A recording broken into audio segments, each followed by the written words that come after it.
Testing, testing. My go? All right. Hi, my name is Matt Bremer. I'm with Object Computing on the account side. So welcome everybody to this Groovy Grails meetup here in June. Before I introduce Matthew, I've got a couple of things that I just want to run by. Upcoming events with Groovy Grails. 3 training events, all led by Jeff Brown, the Grails co-founder. First one is next week. There is an advanced development with Grails 3. Seats are still available. It's the 13th through the 15th. So if you're interested, please log in, check it out. You can go to our website, objectcomputing.com. The second one is at GreatConf US. That would be July 24th and 25th. There is a significant discount if you're actually attending GreatConf. It looks like a 40% discount. And then if you actually go to the OCI website, we're offering 20% discount for attendees. The last one is publishing REST services with Grails 3, and that is an online training on August 4th. And once again, that is taught by Jeff Brown. There is an early bird sign up, so be sure that you get it. Want to thank RGA for hosting us here this evening, so thank you so much. And with that, I'm going to turn it over to Matt, and I'm going to give a quick introduction. So Matthew Moss is a core member of the OCI Grails development team. He has experience in many web-rooted technologies and a long history of C++, and has worked on various projects, including Guitar Hero and Rock Band. Worked with Matt before on several projects. He does an absolutely outstanding job, so I'm interested to hear tonight. Thanks, Matt. Thank you. Get this microphone clipped on. Okay, so the presentation tonight is going to talk about Grails 3 and Firebase. We're going to talk about a plugin that I've been working on to bring the, got it. Sorry about that. We're going to talk about a plugin that I've been working on to bring the Firebase Realtime Database and make it accessible to Grails 3. So a little bit about me. As Matt said, I'm part of the Grails team. I joined OCI about 3 years ago, and I've been doing Grails work there. And I've also been doing web development for a number of years with various technologies. I've been coding for over 20 years with a wide variety of things, from industrial, Internet of Things, to web development, to game development. I'm a husband recently and father. And one of my favorite things to do is play board games. So if any of you want to get a game of Star Wars Rebellion going on, just let me know. And working on some other hobbies as well. Beekeeping. I actually have a hive in my backyard. My wife's idea, but I'm enjoying it. Only got stung twice. So what are we going to talk about at this meeting? We're going to talk first about what is Firebase, what services does it provide. In particular, we want to look at the Firebase database. There's a lot of things we could do with Firebase. The first one that I'm looking at is the real-time database. And then we're going to get into the Grails plugin that I've been working on. The Grails plugin is still in an early stage, but the development's going well, and hopefully will be available very soon. We'll do question and answers. If you have a question while I'm talking about something at that moment, feel free to yell out, and I'll try and address it in the moment, but otherwise we'll take them at the end. So what is Firebase? Firebase, this company was founded in 2011 and acquired by Google a few years later. They're an application development platform geared primarily towards the web and towards mobile devices, although there's nothing that prevents you from making native desktop applications. They have a whole bunch of different services they provide that mix and match well. And their first and most notable product is this real-time NoSQL JSON document database. And that's, again, what we're going to be talking about here. Some of the services Firebase provides, as I said, cross-platform web development, mobile development, real-time database, authentication using multiple providers. So they provide a library where you can log in with username, password, or email password, but you can also log in with your Google account, you can log in with Facebook, you can log in with GitHub, Twitter, maybe other ones I can't remember right now. Several of them, very common authentication providers. Even you can, if you really need a custom situation, you can code that up as well and make it work with their authentication system. They provide storage and hosting services, so storage for secure uploads and downloads, hosting for static web assets. Indexing is to, I presume, make your application work well with the Google search. They provide a test lab for Android. And there's a whole bunch more. There's dynamic links, remote configuration, invitations, analytics, advertising.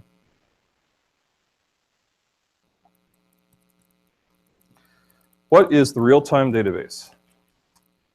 As per a quote from their page, store and sync data with our NoSQL Cloud database. Data is synced across all clients in real time and remains available when your app goes offline. So the kind of data they're talking about is basically a JSON document. KeyValueStore with string keys and Boolean, string, numeric values. It's synchronized in real time to all connected clients. So real time, they don't provide, depending upon your definition of real time, they don't provide hard, at least in any documentation I've seen, they don't provide any hard guarantees. So some people might call that near real time or pseudo real time. But it's pretty quick. Most updates will occur within milliseconds from one client synced over to any clients watching that particular chunk of data in the JSON document. You can provide indices for queries to improve performance. You can provide security rules that live in the database, and that will can be tailored per user, be tailored for a particular chunk of your JSON document. It continues to work offline, so your client, when it decides to read or write to the database, it has a local cache. And then when the connection is restored, everything will be synced back up, so you don't lose data. Because the clients can connect directly, it is a serverless application. Now, by serverless, really meaning you don't have to set up the server. Of course, they have servers. But it is pretty amazing how much you can get done in a single-page JavaScript application, interact with the database in your client and never touch a server. Of course, in this talk, we're talking about Grails 3, which is generally being run as a server, so you can do that as well. But you can get a lot done even without a server. They provide for automated daily backups, which go to a Google Cloud Storage bucket, gzipped, and profiling. So you can log certain kinds of activity and then have Firebase generate reports based on that activity.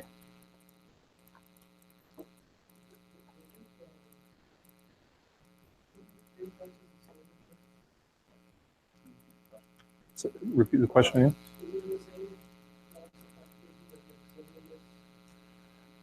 It's serverless in the sense that you don't have to provide the server, right? Obviously, they have some servers going on managing all these things. So, but the setup is, for a basic application, could be very trivial. And you can write a whole lot of applications making use of Firebase that are client, like the code you would write is client only.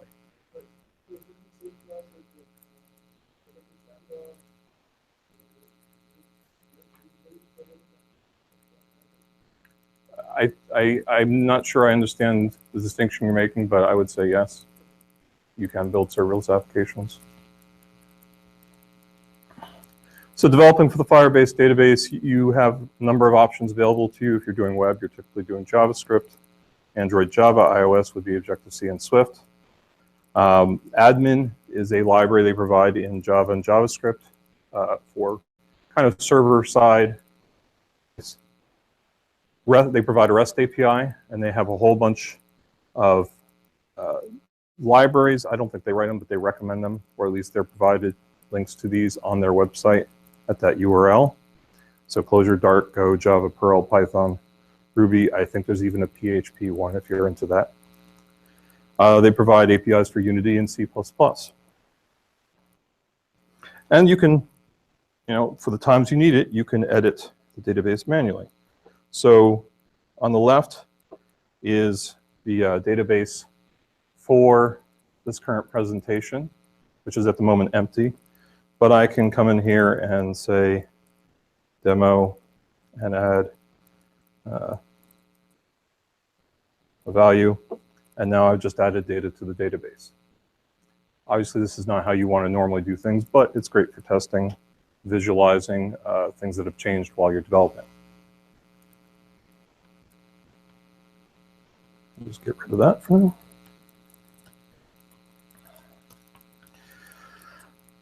So let's talk about the Grails 3 plugin.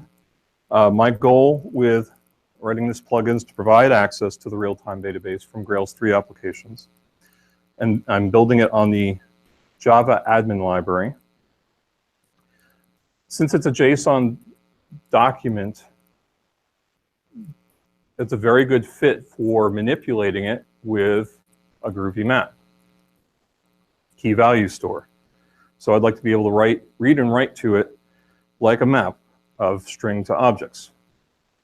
The objects, the values that go in could be strings, numbers, Booleans, but why not another map or a user domain object, something along those lines. So we want to make sure that we can do that. And that instead of the typical Java callbacks, which are, you'll see when I'm going to show some of the Java code to do some of these things. The Java callbacks are going to be replaced with typical Groovy closures.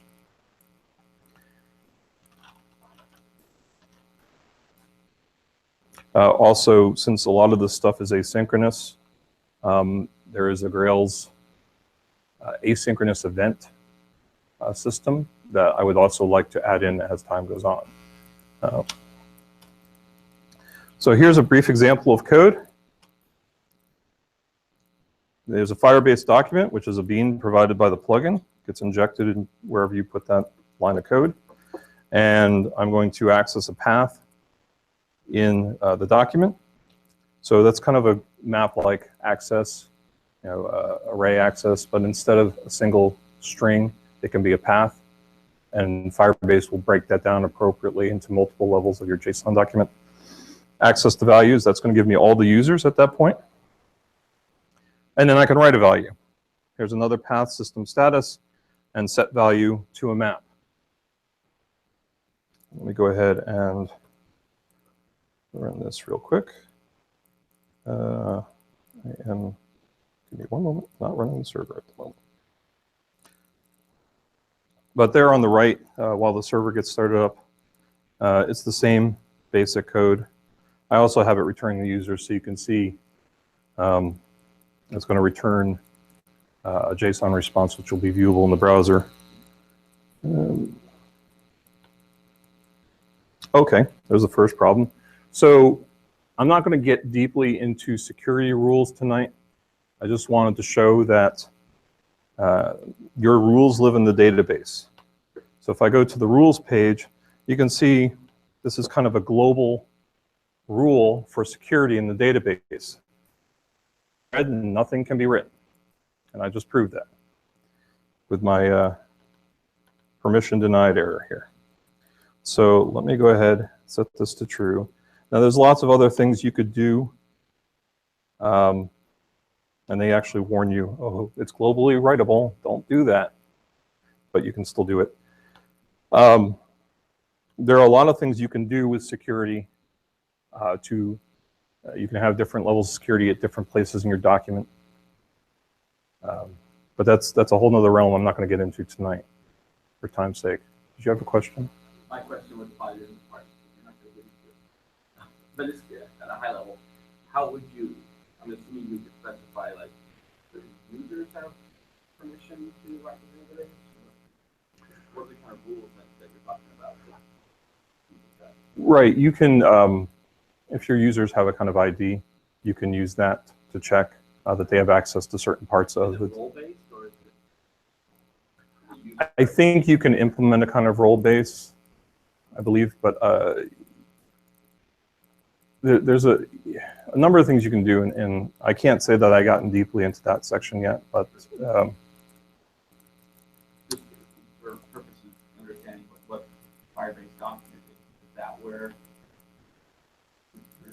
if you did have like a certain user, you wanted to use that user to write the Firebase Document, is that something you have to configure ahead of time, or is that something you can ask at the right time? right. Sorry about that. Yeah. So the question is, can the rules be configured at? Do the rules have to be configured ahead of time, or can they be modified on the fly? Is that correct? Not to be modified, but used, right? Used. You have permission denied right now. If you were to do that, what you're saying, a Firebase document key.value equals. I can do something.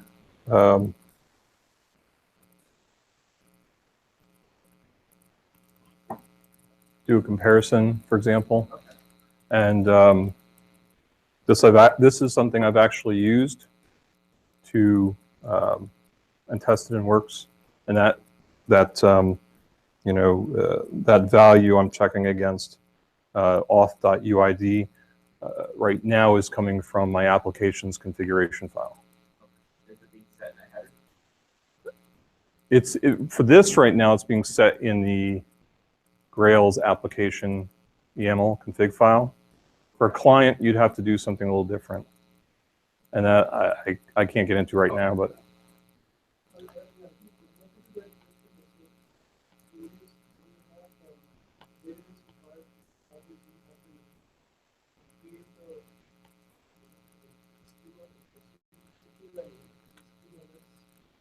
Correct. It's a schemaless.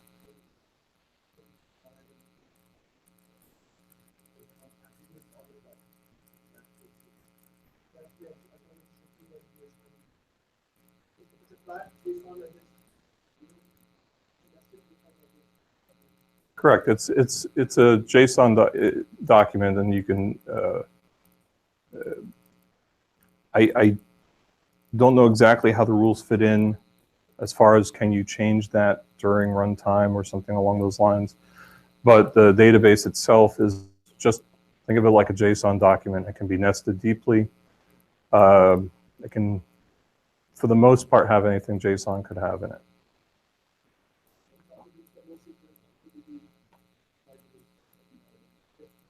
Okay. So the server is running. Let me go back to, this demo link you're gonna see on this page and several pages is just connecting to the Grails 3 server to a controller action, call into the service to appropriately named slide function. So here we're gonna get all the users from that path, Grails blog users. We're gonna write a value to system status, and we have some data in here at the moment. Let's just collapse some of this here. And it's going to return all users. You're going to see this in the browser once I connect. So you can keep an eye on, for a moment, the bottom of the Firebase console, because you're going to see those values change when I set the value, the system status value. There we go. So the console flashed yellow, meaning it was a value change. Those values changed. All the users were returned. And it's, as far as it's a Grails controller action returning JSON, and I have a plugin that makes that pretty in the browser so you can see what's going on there. So that's, the very basics of reading and writing to a Firebase database from Grails 3. So there we go. Okay, not really. There's more. So before I get deeply into the Grails plugin side of things, I just want to show you some of the things that the Firebase database can do. We're going to look at it from kind of with Java code, some of their sample code, and we're going to look at connection authorization, data, reading, writing, doing it asynchronously, querying data. We're not going to look at security and rules tonight, but there are options for that. And it's documentation that's pretty well documented online. So this is the code to connect to Firebase. There's a account credentials file, which you can read, some authorization information, authorization override information specifically. And then you pass these things into a options builder, set the database URL, build it, initialize your app, and then you can get a database reference at the end that gets you to the root of the JSON document. Credentials file looks something like that. This is a bit of JavaScript code. Didn't need it exactly this way in Java, but it just shows you the kind of data that's there without showing you my keys. The credentials are generated by Firebase. So you go to the web page for your application, you click on a link, it says, take this and paste it into your code base. Those are your credentials. If you are with a Google Cloud App Engine application, you can eliminate the credentials. You can just say, use my application engine's credentials, and it will just work. You can also eliminate the database auth variable override, that line that says optional. Most of the time, if you're dealing with a client, web, mobile, something like that, you have to authorize the user, you have to send the credentials to Firebase. That's how the clients will be credentialed. But for the admin, if you do not provide an auth override, it has full access. If you provide an auth override, authority override, then you can limit the admin library's access like it were a regular user. And that's why earlier I could not connect. I got a permission denied exception, didn't write something because writing was set to false, and I had an auth override. For testing, for development, you might want to just leave the auth override out. Your admin library has full access.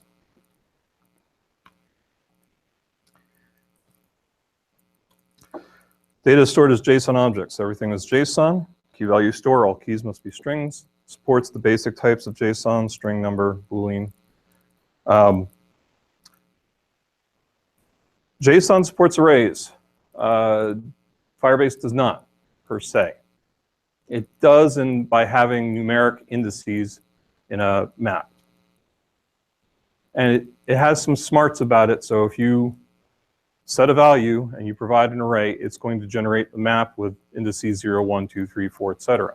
And if you read something from Firebase that has indices 0, 1, 2, 3, 4, etc., or keys, I should say, not indices, numeric keys like that, it'll kind of recognize, okay, this is probably an array, and return it to you as an array. On the other hand, if you generate something with numeric keys, and then you remove a bunch of them, so now you have 0, 7, 33, it might start thinking it's no longer an array and send you back a map. So it's something to be aware of. I personally don't like the idea of using lists in here. There are other means to do a sequence of things we'll get to, but it's available. It's one difference between Firebase and JSON. JSON supports arrays, Firebase doesn't. Complex structured types, so whether it's a map or an object with class, these things work because it's a JSON document, KeyValueStore, breaks down your object or multi-level maps and stores them away.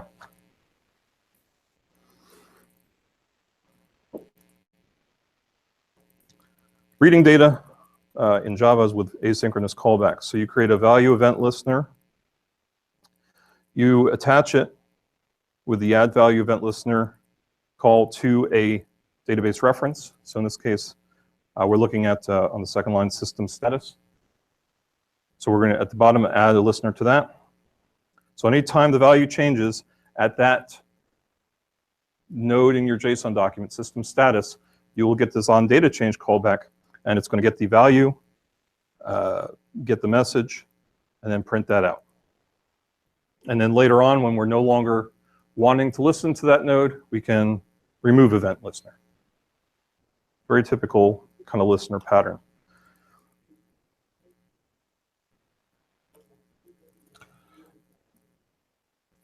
Right, so the snapshot value, get value is, sorry, the question is the message a property of the node? So snapshot.get value is getting the value of that JSON node. And that may include, if it's a simple type, you're just going to get that simple type back. If it's a string, you get a string. If it's a number, you get a number. If you have more nesting in your JSON document, then you're going to get back a map. And so in this case, at system status is, I've been writing this all. So here's system status here. It's got author, message, and severity. So get value, whoops. Get value from that snapshot will be a map. And we want, in this particular case, the message in that map. What if you only need to read it once? Well, I mean, you have to create a listener, add it, get your value, remove it. They have a convenience function for that, add the listener for single value event. This basically does the same as the previous slide.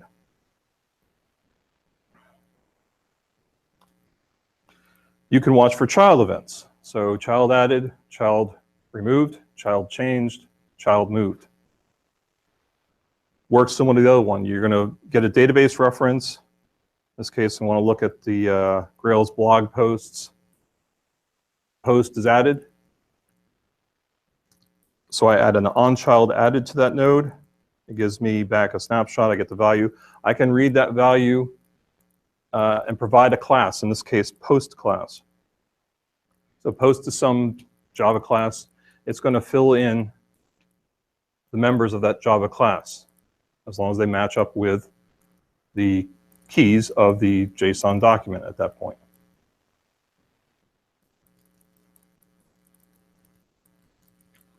And then I can use the post just as I would normally. Excuse me. Of course, being a Java class, I've got to override a whole bunch of things. You'll see that it's a little simpler later on. Writing data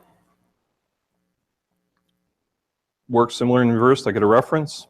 I can access a child path.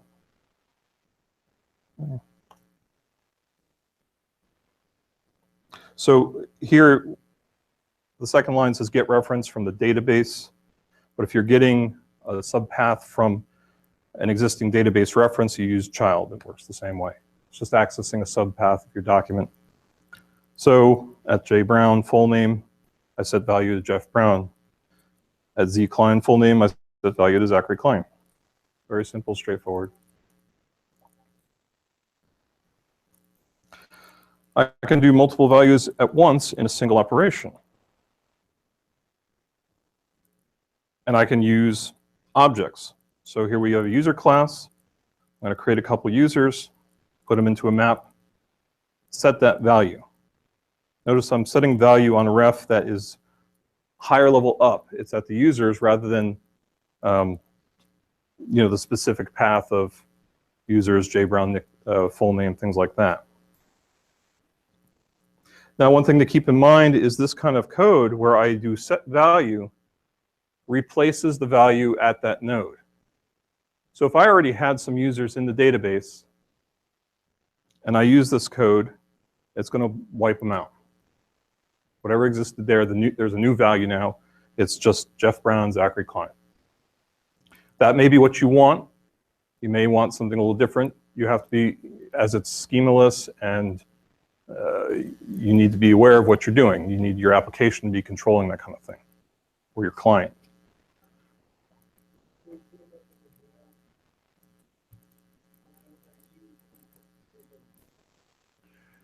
The ID in this case, the question is, sorry, what was the question again?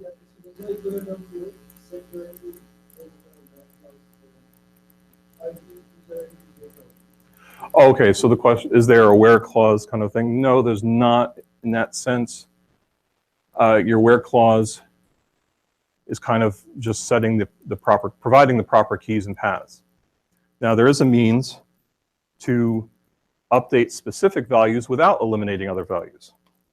That would be the update children call.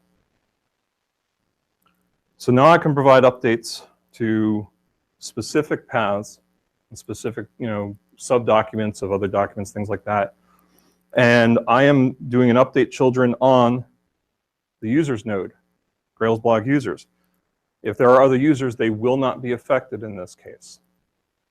Putting in J Brown nickname, Z Klein nickname. So a lot of the time you're going to use this instead of set because this will not disturb things around it.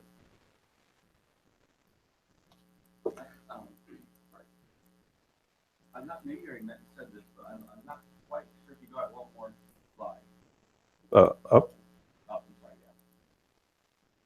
So, is the admin library, is it going to be converting that user class into a JSON object? So the question is, will the user class here be converted into a JSON object? Yes, I mean, it's I'm sorry? The user instance, yeah. Yes, it will be converted. Okay. You'll get JSON object with string full name, string nickname. Right, now in this case, right, so you'll have in your document J Brown, full name, Jeff Brown, full name, Zachary Klein. You won't have nickname in there because I never set it. It's currently null. Right now, you have to be careful about that because it is kind of writing null, but at the moment it's obliterating nothing. I don't have any nicknames in the database at the moment. You got a nickname. I believe it would overwrite it.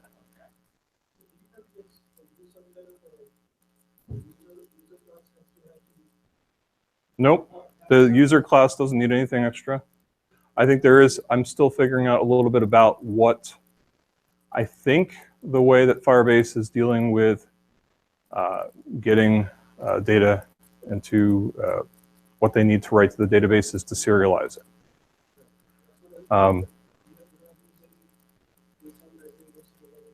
No. There is some things, and this will be more when the Grails plugin is more fully fleshed out and complete. Users of the plugin won't need to see this. But for example, now if I have a domain class user and I want to write that, I have to ask for the user instance's properties, because otherwise it gets some of those things that Grails attaches on behind the scene, and it doesn't like those and confuses it. So, but for the most part, the class that you see there, public class user, that's sufficient for Firebase to get it out to the database as a JSON document. You can use hash maps as well. And in fact, right, the screen you're looking at includes a hash map.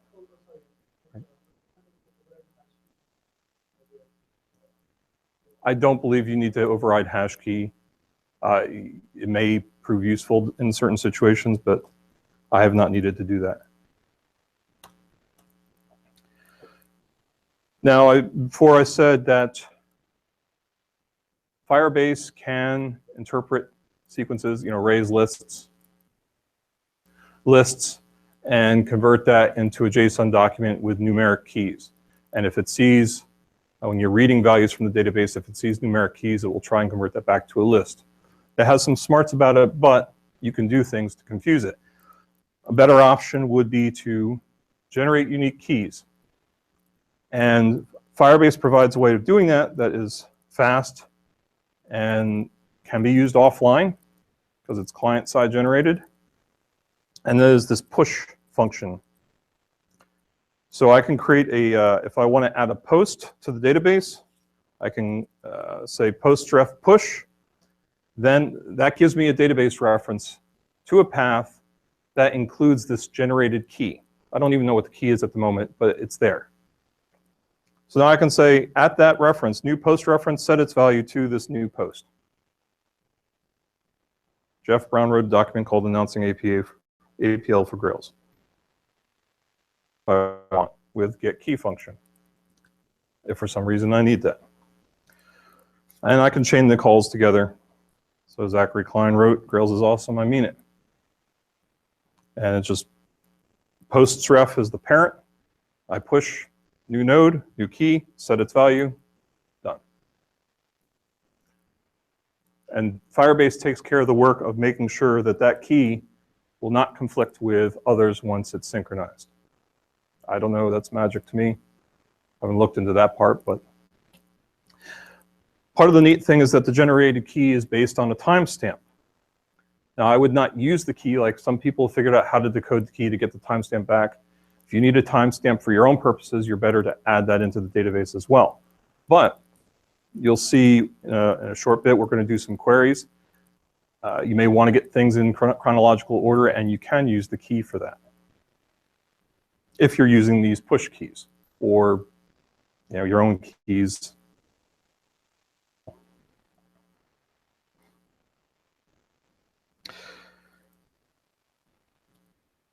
Transactions are available with Firebase.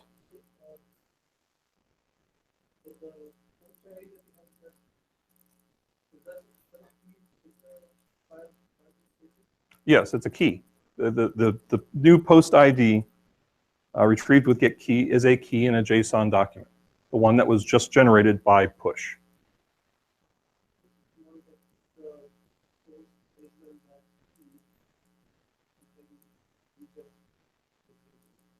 Right, and that you can get that with that key. You can get that document. It's actually handed to you when you call push. You're getting back that subdocument. Now, it has no value when you call push. All it has is the key, but you can immediately set the value. Right, that exists at the moment you call push.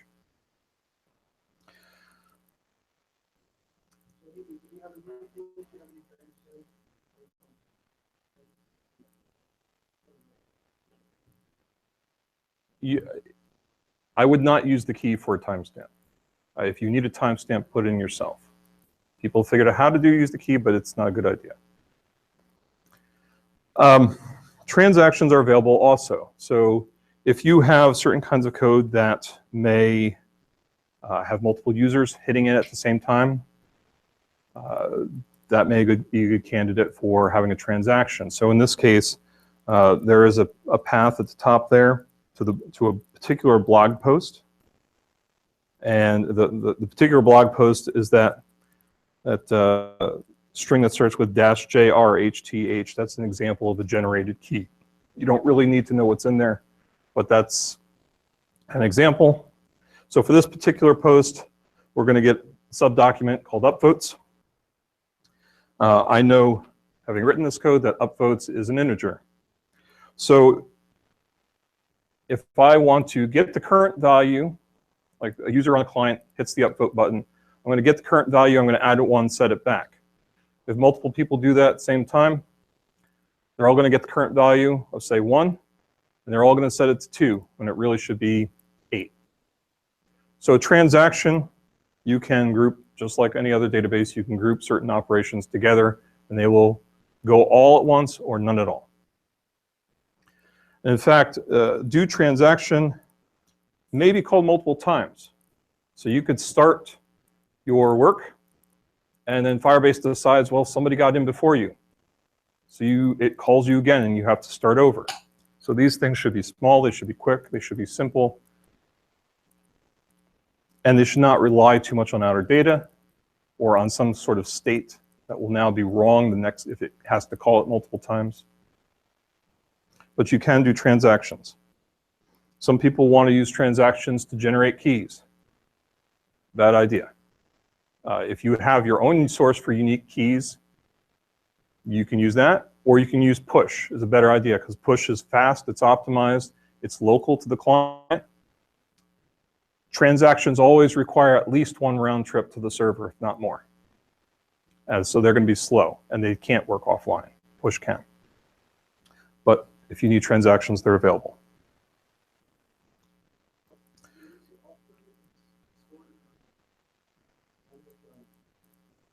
So what does offline mean? Offline means there is a local cache on the client. And so the client can continue reading from the database and continue writing to the database. And once the connection is restored, Firebase will sync that all up. Now, of course, if you're offline, you're not getting new messages, for instance, until you're synced up. But it won't just simply shut down. So we looked at some writing.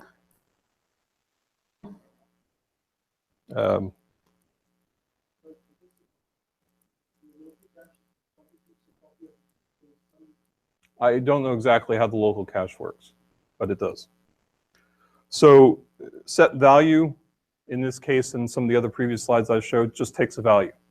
I'm going to set the value at this node in the JSON document. But what if I want to do it asynchronously? Well, you can add a completion listener. Very typical asynchronous Java kind of thing. Works with SetValue, works with update children. If you're doing a transaction, it has its own completion handler. You don't need it for push.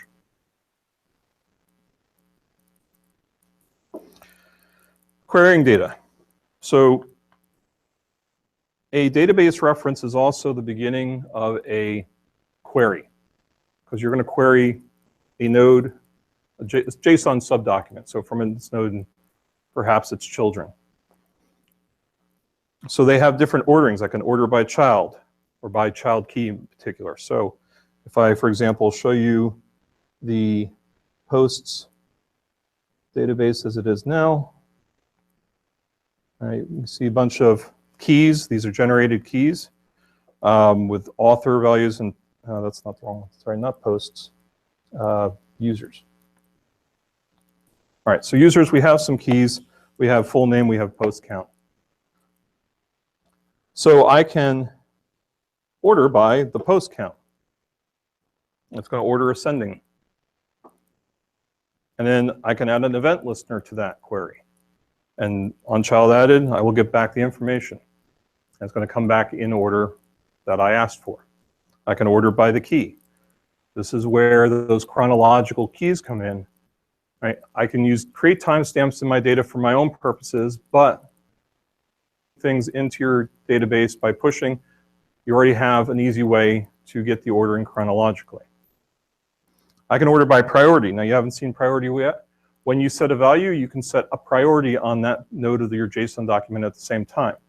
So it can be a custom ordering scheme that you can enforce using this priority field. And I can order by the value of the node. So if I've got some simple nodes that are just, the weight of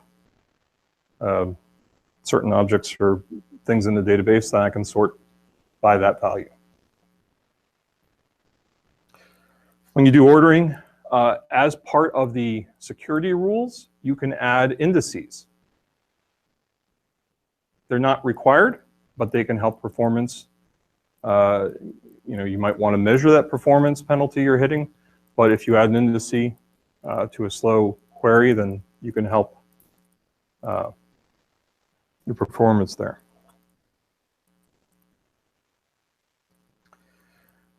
You can limit your queries, returning only so many records. Limit to first, limit to last. All right, this can be good for if you've got a bunch of records and you want to only show 20 per page, limit to the first 20. Then cut your query down, limit to the next 20, and so forth. Or if you're ordering by, in this case, this example post count, I want to find the user who posted the least, or the top 10 users who posted the most. I can order by the post count, and I can, for the least, I can get the first one. Or for the top 10 posters, I can get the last 10. It needs an ordering. So I believe if you do not specify the ordering, it orders by key, which for this kind of query is not going to help you, but I mean, for querying like post count. You'll usually want to specify an ordering anyway. I can also do range of values. So start at, end at, and equal to. It's kind of like greater than, less than, equals. So if I want to find any users who posted only once, order by child post count equal to 1. Or I can find all the users who posted between 10 and 100 times. And I can combine all these. So order by child post count, start at 10, end at 20, or end at 100, limit to the first 20. So the 20 least posting users who posted at least 10 and not more than 100. It's a weird query, but it works. If you have more complex queries than that, you can, because usually, if we look at the example I had up here, once you've done a query, you can add a listener to that and get your values. In that onChildAdded or onValueChanged handler, whatever your handler is that you're using, you can start doing more queries. So this is not as flexible as, say, a typical SQL query language. But you can chain some of these together to generally accomplish what you need. All right. Let's now talk a bit about the Grails 3 plugin, because that was all Java code. And we're going to look at some corresponding Grails code and how that was made to work. I wanted it to be more of a groovy kind of API, like API, so you can use brackets to access your path and assign values and get values out of it. I want to support objects too. Not create all these manual event listeners. Just here's a onChildAdded, here's a closure. Call that one, I get a new child.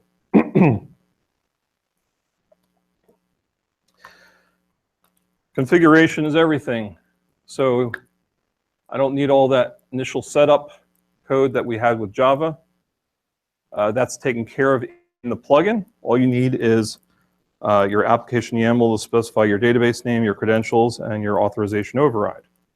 Authorization override, again, is if you're using the admin library. If you want to run as admin, you don't need that. If you're using the Google Cloud App Engine and you want to use its credentials, you get rid of the credentials block.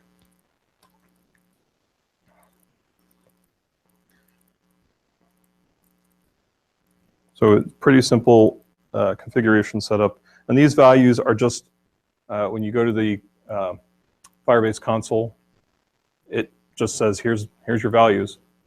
You just plop them into your configuration file. All right.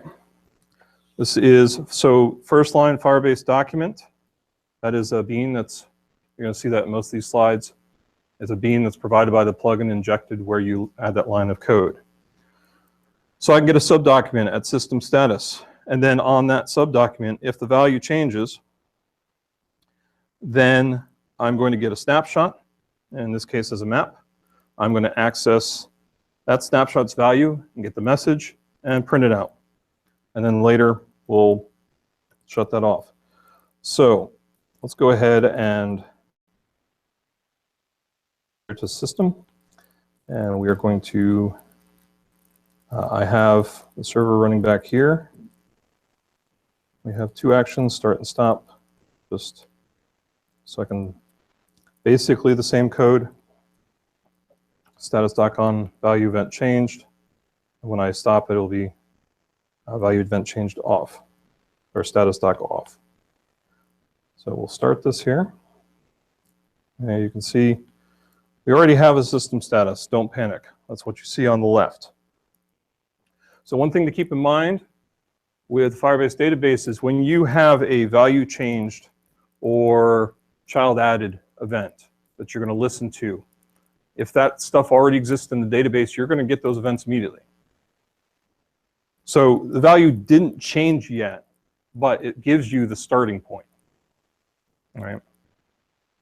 Or if I had been listening to child added, it would give me, like, say, on the environment there on the left, if I'd listened for child added on environment, I'd get back the first one and then the second one, even though I'm not changing anything just yet, because it always gives you the initial information. So this is something to keep in mind when you're designing your database structure. You know, if you've got 1,000 things in a node, you may not want to start up your app and say child added on this node, because you're going to get all of them right up front. Now that may be fine if you started with nothing and you're just continuously running, but you want to keep that kind of thing in mind when you're designing the structure of this database. So I can come over to the, if you watch the, is that pretty readable? Okay. If you watch on the right, I'm going to come over to the left, change the value here, and as soon as I change it there, you see system status prints out, don't do Java. Now I'm only printing out message, but I'm watching system status, which is a higher level. So I can change the severity, and you'll see it prints out don't do Java again, because the node that I'm watching changed, even though I'm only accessing, printing out a different different value. So that's another thing to keep in mind. Know what you're watching, and know that when you load things, if you load things too high up in your structure, you're going to load that entire subdocument. So Google emphasizes being aware of your structure, flattening things, even replicating data if needed to keep things too deeply nested. Because if you have to get a certain value, then you have to get everything below it.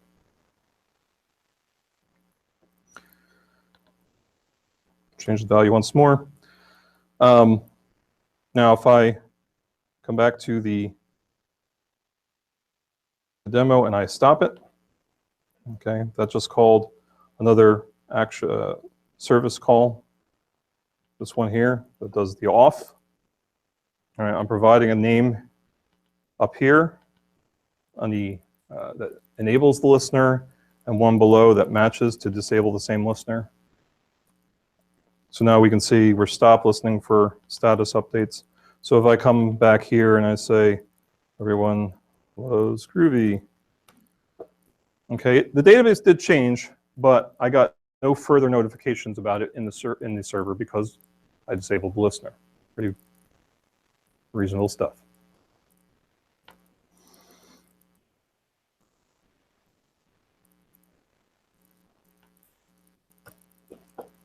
Okay. That's pretty simple code. A lot less than what the Java version provides, or forces you to write, I should say. Yes? Sorry, quick question about that. What is status updates? That string you have to do? So the question is, what is that second string in the on and off function status updates? That's just an identifier for my purposes. Okay. So that's the key. Whatever I pass into the on, that's how I remove it in the off. There may be, I'm exploring other ways to do that as well, but it's currently the way it is.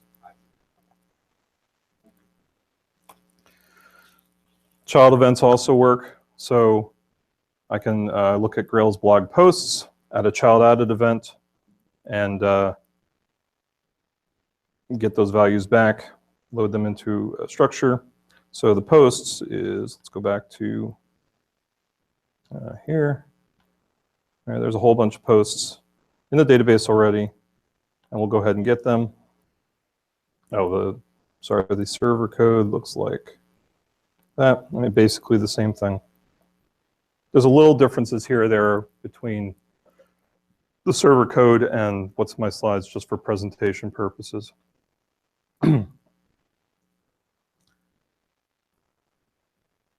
So all we did was we went and we asked for the child event added. Got all those events. I think actually, what did I do? Oh, yeah, I did a little differently. Instead of printing them out, I added them all to an array, which then I returned to the browser client through the normal Grails 3 mechanisms. So that's why it looks like that.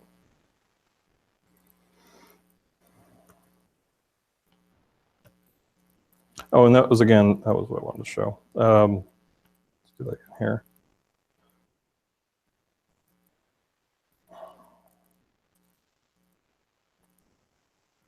Right, so this is a child added event I was listening to, and I got all the child without, coming over to the left side here and adding a new one. Like I said, when you do value changed or a child added, things like that, you will get back existing data initially. Gives you a starting point. That's something to be aware of. Need to read a value once, get value async. Right, because we're dealing with asynchronous processes here. It's going to return a promise. So I call value async. I can go off and do some other things.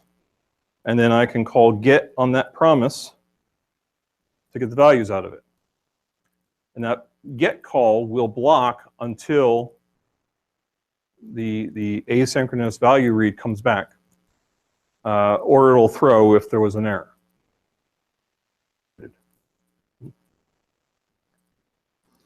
Now, a lot of the times, one of the main points of the Firebase database is that you're going to get responses in milliseconds.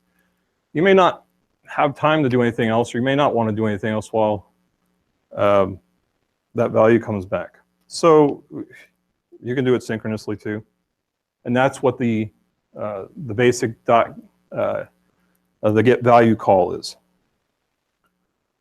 So this is where it begins to look a lot more like a simple map. So I can go to system status. I can get the message from there and get its value. I can get the severity from there and get its value. I can assert that they're the types that I expected them to be. I can provide a type. So I have a user class, and I can get a value at some subdocument, and it will come back as that class. If you need a collection, you have to do a little bit more fun for Firebase to understand what you want. So they provide this generic type indicator. I'm going to be looking to see if I can eliminate some of that in the plugin so you don't see as much of that, but you can do that as well. So here we have that code. It's basically the same. And we're going to print out some environment variables, and we're going to return that all through the normal Grails controller action means. Okay,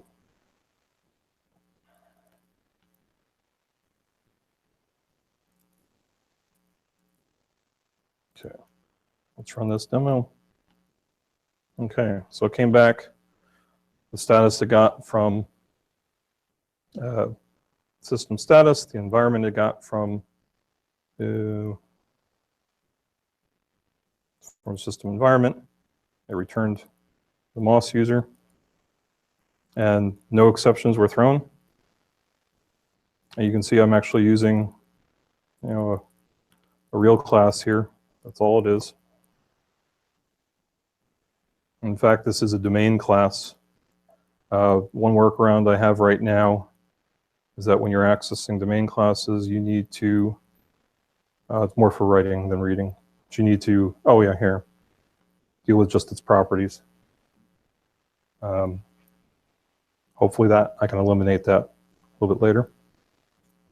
When you do that, when you use dot properties, it's still only storing those fields you've defined in the domain class?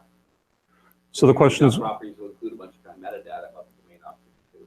Right, so the question is, when you use dot properties, is it only using the ones defined in the class and not the metadata? And I would say, yes, that's the way it appears right now. That's something is on my to-do list to investigate a little bit further, because I would like to not have to say .properties at all.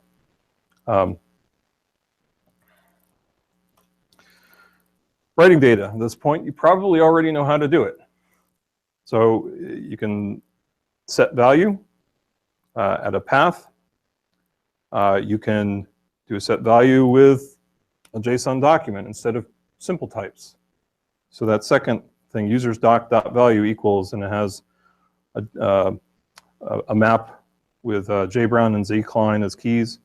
And they each have maps, so that's going to build out this JSON document. Now, again, as before, this is set value on the user's doc.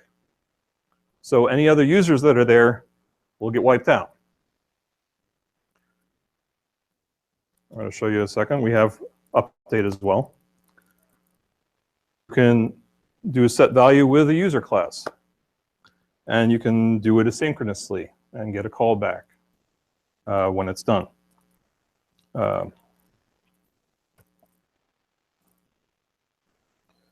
This demo, this is slightly different because I didn't want to wipe out all my users, so I don't have the one that wipes them out. But the rest of it is there. There's an example of writing a user class. I needed to specifically grab just the properties because there was some metadata that was trying to be written out that Firebase didn't particularly care for. So if I run this demo, we're going to, right now in users, okay, we don't have Jeff Brown, we don't have Zachary Klein, we don't have Yvonne. So we're going to go ahead and run this. And if you watch the left side, when I click the link, you'll see them pop up. There we go. And this is making round trips to the server. This is not, there is a local cache, so you probably, if I had a client app locally, you'd see it even quicker. But this is doing a round trip, so it's very fast to get this stuff done. And there's the updates. So I can provide a map that will update only specific things.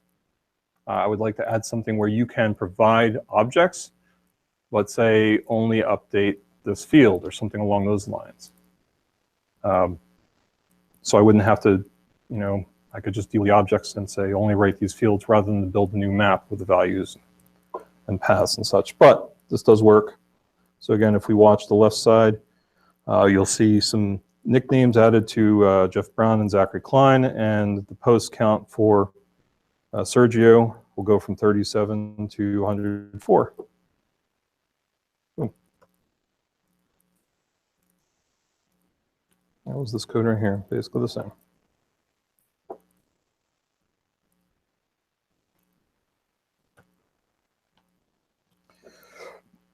We can also do a more Grailsy way of pushing. So I can do the push call, and then I can do set value.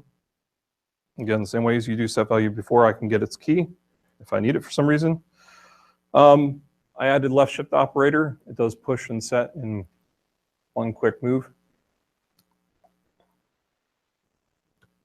So server code is basically the same as the demo. And we'll go ahead and run it. And you should see, let's see, this is posts we're going to look at. So go back to posts. You should see 3 new posts added. Probably all at the bottom since keys are timestamp based. So there we go, 3 new ones at the bottom. Announcing APL for Grails. Grails is also my minute. Anybody want a peanut?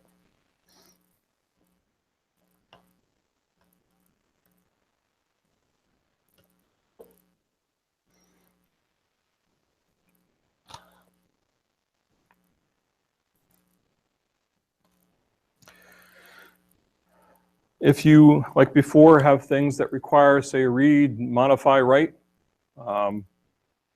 or doing multiple things that have to be done together, we will have transactions. I don't have that one working at just the moment, but it will look something basically like that.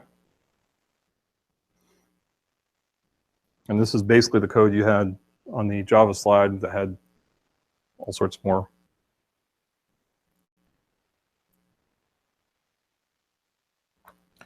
as before, transactions can run. So that closure, you don't want to, you want to be careful of sharing data with other threads that might be running in your Grails app. And know that this could be called, simultaneously by multiple users, depending upon how they access it. So that's why the transaction will possibly run it more than once. Since we're looking at trying to make a map-like API, I added a couple other things. There is a standard remove value in the Java API. So if I have a database reference, I can say remove value. It'll remove that value. I can also set the value to null. It's the same operation. The Groovy map adds a .remove function. I can just provide the key. It's going to remove the value at that key. Right. So notice that remove value works at a different level than remove. So .remove will remove a child based on the key I give it. Remove value will remove the value at the node that you're currently at. And you may want to get all the keys at a certain node. So there's keySet. Now keySet calls getValue, which could be very inefficient if you have a large subdocument, because when you call getValue, it has to get the whole subtree. So Google has, some pages on how to structure your data efficiently, and that can involve replicating data so as to have shorter paths, less nesting. There's a trade-off, because if you're replicating data, now you may need transactions to accurately modify multiple locations. But these options are there.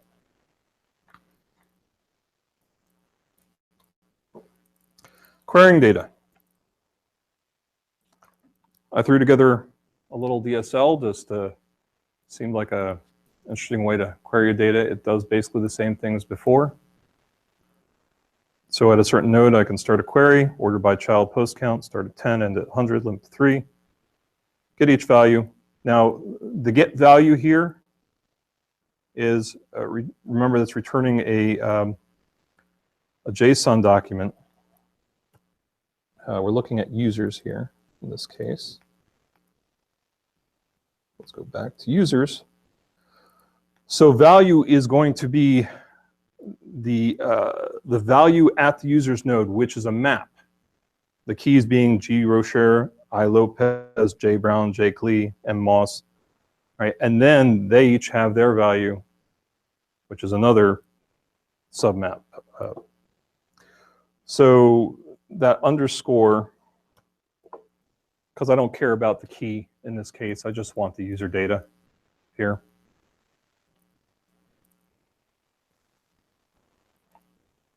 Go ahead and run this demo. That's the wrong one. Oops. This one. So it's basically the same code, yes. So we're going to print it out here. Let's just clear that. And we'll go ahead and run that. Okay. And you can see it printed out in the IntelliJ console. Now, it's the interesting thing to note, it's printing it out in the order I asked it, because that callback, this callback here is, actually, sorry, it's the value is the get value is where it's getting the data, is coming back in the order specified, so order by child post count.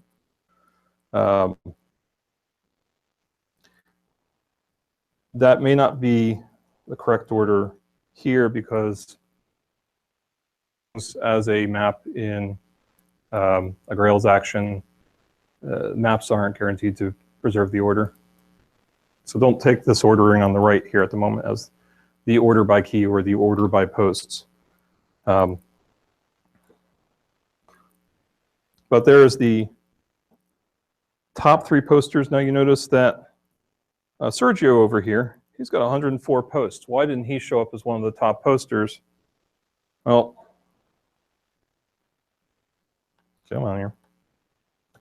It's because my top poster is actually limited to 100. He had more than 100, so I didn't want him.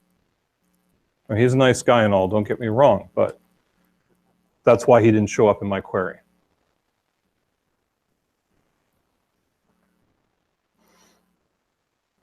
And the second one, the 10 most recent posts, again, this is assuming we're adding things via push that generates these timestamp-based keys. And so I do an order by key. Actually, that should be the documentation where I was wrong there. I'm ordering by key and limiting to the first 5. So that's the 5 oldest posts. Sorry about that.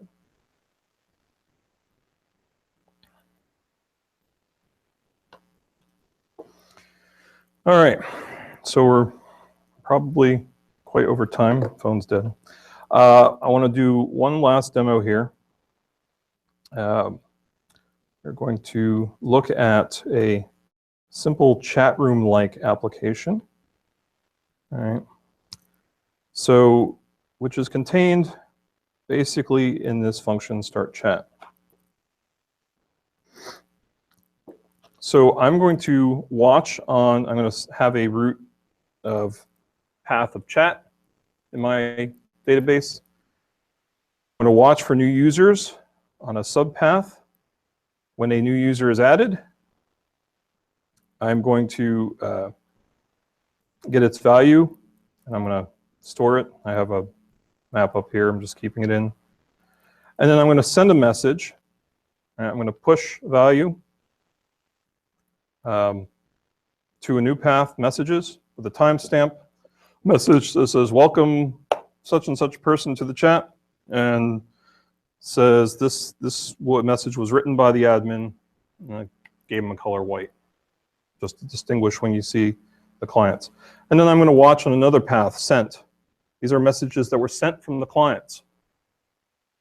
And when I get a new incoming message, I'm going to get some of its details, the post key, the user key, the message itself, get some color that I've kept elsewhere in that map up above.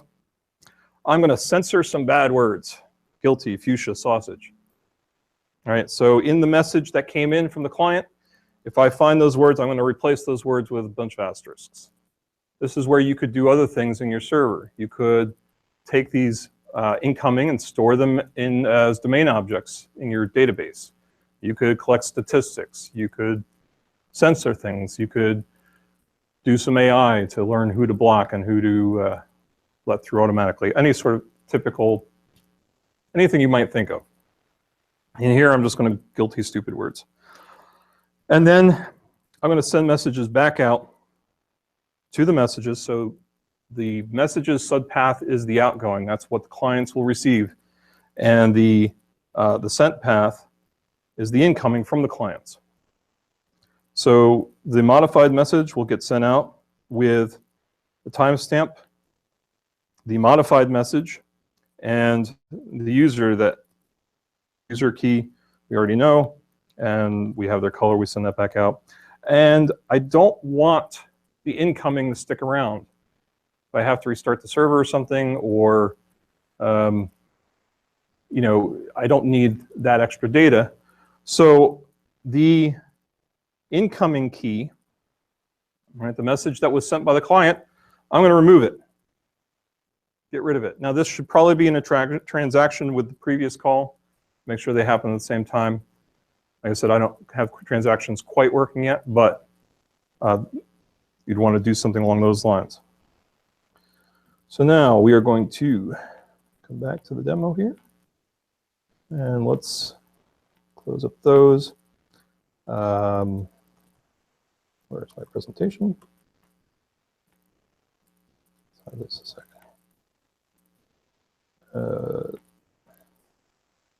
It's around here somewhere.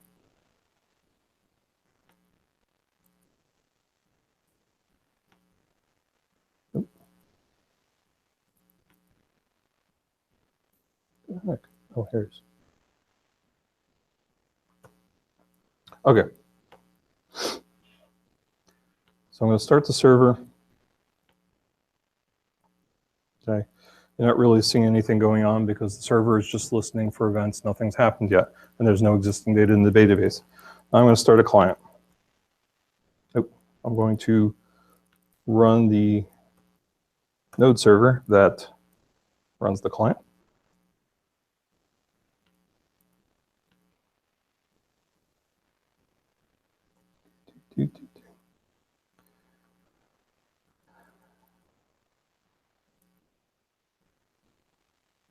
There we go. Okay, so you can see this. These are some very weird clients we have. I'm going to go ahead and start another one as well. They have weird names and they have weird conversations. I'm not one to judge, but you can see that each time I created a window, the admin sent a message, says welcome such and such a person to the chat, and then they start sending their chat messages. You know, I can just scroll through this. Here's an example of one of the exciting something chicken. It's probably fuchsia chicken. Nobody likes fuchsia chicken. So you can see that our messages are coming in. If you look on the left, right, you see the messages when they come in under sent are in red. Red means they're deleted. So why, when they're added, does it look like they're deleted? Well, because the server immediately sees it, right, adds a new message to the end of messages, that's the one in green there, and immediately deletes the old one. So almost as soon as it comes in to the sent, the server removes it because it's added the outgoing to messages. And let's just get a little crazy here. Add some more chatters. And I really don't know, you know, what conversation they're having. This is all coded. Those timestamps are coming from the server. The word censoring, I think they're being a little bit more careful right now. Oh, no, there we go. That's coming from the server. And again, everything actually on their screens. Like, I'm not taking the client and giving them back their own information immediately. They don't get to see it until the server sends it back to them. Okay. This is happening extremely quickly. They do have profiling tools with Firebase that can help you identify pain points. All right, you guys are annoying.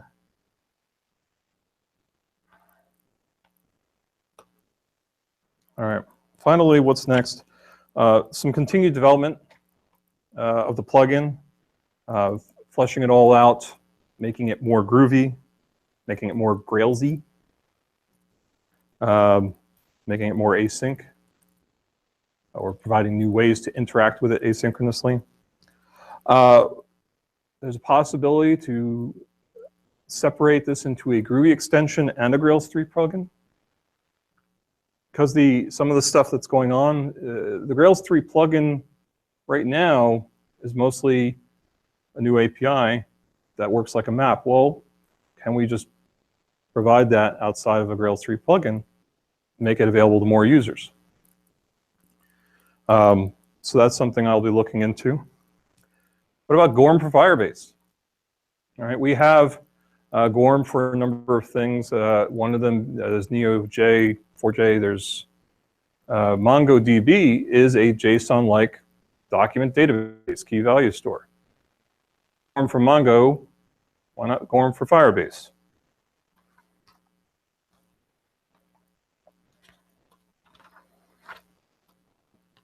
Yep, that's it. So I'm open to any additional questions you have, and want to thank RGA for sponsoring the place and Object Computing for sponsoring me. And my information is there, my Twitter handle and my GitHub account. The repository for the plugin is not up and available yet, but I'm hoping to get it up and available soon. And OCI and myself will, make it known when it is available. So I can take any questions you all have at this point.